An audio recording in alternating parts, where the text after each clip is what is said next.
Now, there is a flashpoint in the scheduled talks between India and Pakistan, the national security advisors of the two countries. While India, keeping with the agreement reached in UFA, wants terror to be the central point of the NSA level talks, Pakistan wants a more comprehensive framework for talks. Pakistan reportedly wants issues ranging from resumption of foreign secretary level talks, the issue of bail granted to the main accused of Samjhauta blast, and India's alleged interference in Baluchistan and Kashmir to be discussed. Though Aziz has formally agreed to come to Delhi for talks, the norm of exchanging official program days in advance has been skipped by Pakistan.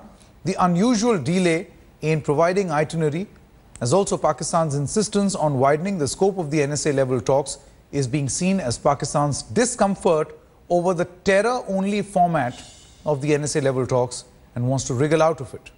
So is this Pakistan's escape route? It'll be interesting to see what is going to happen through the course of the day, because that is going to decide whether these NSA level talks are going to happen or not. Are we returning to the same situation that existed in August 2014, just ahead of foreign secretary level talks when they were cancelled and we had a chill in the relationship? Then post UFA, there was a feeling that there is a thaw in the relationship. There has been provocation after provocation. There's been provocation after provocation from Pakistan, whether it is along the border, whether it is infiltration, whether it is ceasefire violation, and now this, where Pakistan insists that it wants to meet the Hurriyat. India has warned Pakistan that and advised that please don't do so. So it'll be interesting to hear from Pakistan what exactly are they going to do. There is a feeling in Pakistan that they are also under international pressure to carry out these talks. Let's quickly listen into this conversation that we had with former Pak Foreign Minister Shah Mahmood Qureshi.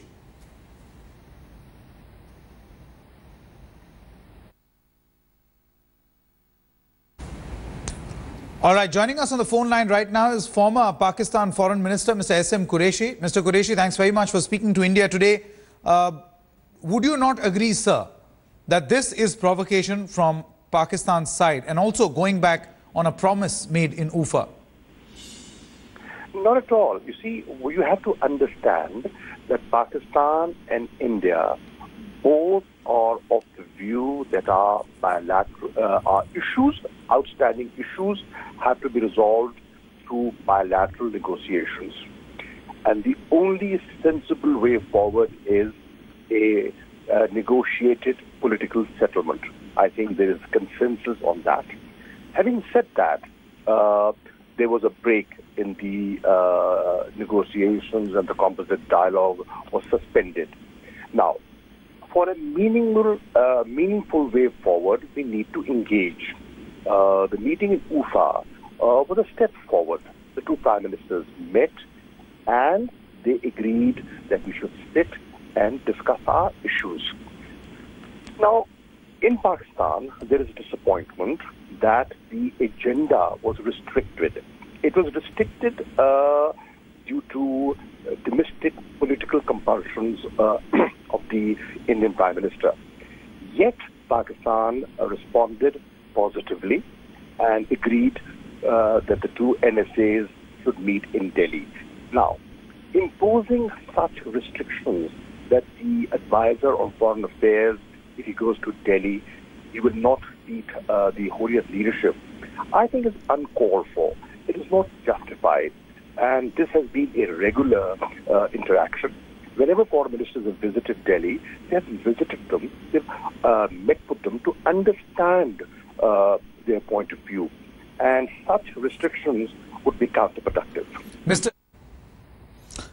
Okay, let's now go across to Gaurav Sawant, who joins us with all the latest. Gaurav, you have been reporting extensively from along the line of control. We have, in fact, been playing out all the reports that you've been sending. What is the sense that you are getting? This is provocation after provocation after provocation from Pakistan, using non-state actors, using terrorists, using infiltration, using ceasefire violations, and now insisting unceremoniously, after agreeing in UFA, that they want to talk to the Hurriyat. Spot on there, Shiv. Sanket, in fact, what the government of India has now said is it is not advisable for Pakistan's National Security Advisor Sartaj Aziz to speak to the Hurriyat while he is in Delhi, because this will not be in the spirit of the UFA agreement. And if Pakistan genuinely wants to move forward for peace in this region and to settle issues, then it really needs to follow the new template. Now, talking to Hurriyat is not a part of the template. Hurriyat is not a stakeholder in India-Pakistan dialogue, whether it's on terror, which is what this dialogue is all about, or even Jammu and Kashmir and other aspects of the relationship. Hurriyat is not a stakeholder.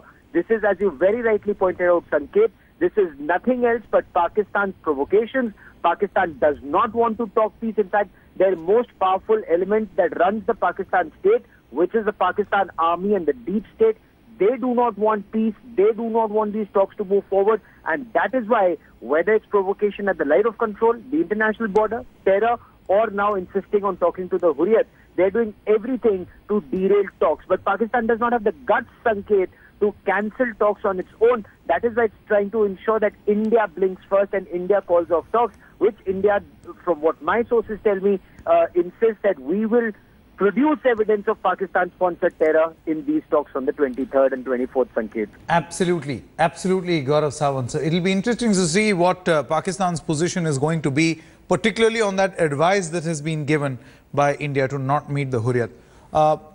Defense expert Sushant Sareen also now joins us, strategic affairs expert. Mr. Sareen, how do you look at these developments that are taking place? And would want to know from your experience, do you see that we are slowly approaching towards a situation where we could go back to August 2014 sort of a scenario? Well, that will depend upon what decisions the government takes on this meeting between the Hurriyat and the Pakistani NSA. Frankly, much of the analysis which Gaurav has given, I can't really add anything else to it, except for the fact that I think issuing an advisory to the Pakistanis by the Indian Foreign Office is a bit of a mug's game, because the Pakistanis are beyond taking any sort of sensible advice. And I don't think this will really find any traction. I would have imagined that the MEA would have understood that what they need to do is to very clearly tell the Pakistanis that this meeting will not be allowed. I think there's still time for them to do it. And I would imagine that this is exactly what is going to happen. And then it will be up to the Pakistanis whether they want to come or not. So just as the Pakistanis want India to call off the talks, I think we should now throw the ball and give some provocations of our own, so that let the Pakistanis call off the talks if they want to call off those talks. No skin of our nose on that score. Even regardless of what evidence we produce and hand over to the Pakistanis, and we've done it plenty of times in the past, I don't think the Pakistanis are in any mood to let go of the use of terrorism as an instrument of state policy. So that's not going to happen, and anything which we give to them, they will simply, reject it out of hand. And you remember what a former Pakistani foreign secretary said, that this is literature. Now, even literature would do some good to the Pakistanis if they were to ever read some literature. It would remove them some of the cobwebs in their own head, but they don't even want to read any literature. So I think that is where matters are stuck. My own sense is that we should, throw the ball back to the Pakistanis and let Sartaj Aziz take a call whether he wants to come or not. If he doesn't come, let them earn the opprobrium for cancelling or walking out of the talks. And as Gaurav very rightly said, meeting the Hurriyat or Kashmir was not on the agenda, is not going to be on the agenda for the foreseeable future. Currently, the roadmap or the framework for talks is purely on border management and on terrorism. If the Pakistanis want to come and talk about that, well and good. Otherwise, we will need to fight Pakistani-sponsored terrorism on our own terms.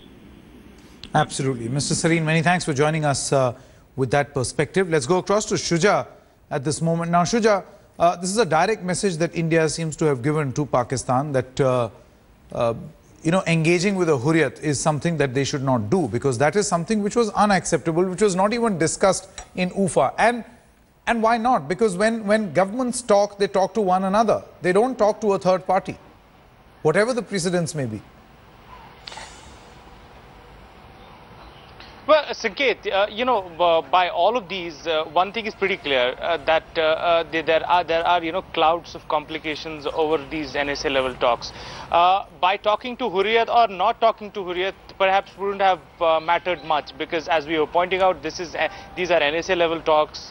Most of the agenda is regarding terrorism, is regarding the cross-border management. So perhaps talking to Hurriyat was not something that that would have been really important here. But the fact that Pakistan insisted on making sure that Hurriyat leaders visit New Delhi and meet Sartaj Aziz, whether it was a provocation or whether there was some other reason behind, is something that at the end of the day would really tell upon whether the talks will happen or not. Okay. As some of our other panelists were also pointing out, the complications are over whether these talks will happen or not, whether these two partners want these talks to happen or not, whether they're giving each other reasons enough to that, who blinks first. Absolutely, absolutely. So and that is why it's so surprising, Shuja, that till now the Indian establishment does not even know what the itinerary of Sartaj Aziz is actually going to be, because the Pakistanis have not shared that so far. Because in the itinerary, once the itinerary is out, prerequisite for arranging any such visit, then India would perhaps know exactly Pakistan's position on meeting the Hurriyat or not. So there is some sort of a deep thought within the Pakistani establishment as well, whether they should actually be meeting the Hurriyat or not. So it'll be a lot clearer perhaps towards the end of the day what Pakistan's official position is going to be.